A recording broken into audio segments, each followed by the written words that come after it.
Let's turn now to Sara Ratner to talk more about these rising credit card rates and delinquencies and maybe where we go from here. Sara is credit card expert at Nerdwallet. Thanks for joining us tonight. Thank you for having me. So, here we are. Rates are the highest they've been in 25 years when prevailing interest rates are at their lowest in decades. I realize that, a credit card rate is at higher because it's an unsecured loan. But this is really out of whack right now, economically speaking, isn't it? Yeah, well, credit card interest rates are tied to the prime rate, which is set by the Federal Reserve. And that rate now is 5.5%, which is not the highest it's been historically, but it is the highest it's been for about the last 10 years. So if a consumer is looking at that rate, and the banks have been increasing rates every time the Fed moves, what is the responsibility of the credit card company to notify the customer of that?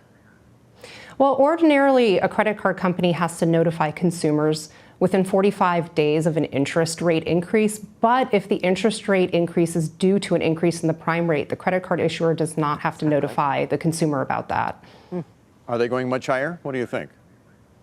It's hard to say. I'm not sure what the Fed is thinking of doing, but it's always a good idea. Is it beholden to the Fed? As long as the Fed is on hold right now, which they seem to be, are credit card rates on hold? Not necessarily, because issuers can choose to increase the amount of interest they charge on top of the prime rate.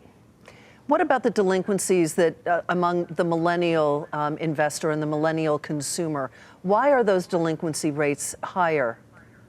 Well, younger consumers have not yet reached their peak income earning potential, and many of them are saddled with really high student loan payments every month, and that can be really hard to budget for. So that could contribute to this increased credit card delinquency among a younger audience.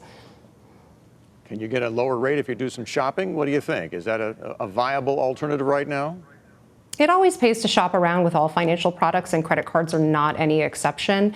But a lot of the interest rates you could be offered by a credit card has to do with your own credit history, your own income. The longer of a history you have, the less risky you are to lend money to. And so credit card issuers are more likely to grant you a more favorable rate on a credit card than if you have a shorter history and lower income. Indeed. Sara Ratner with Nerdwallet. Again, thanks for joining us tonight.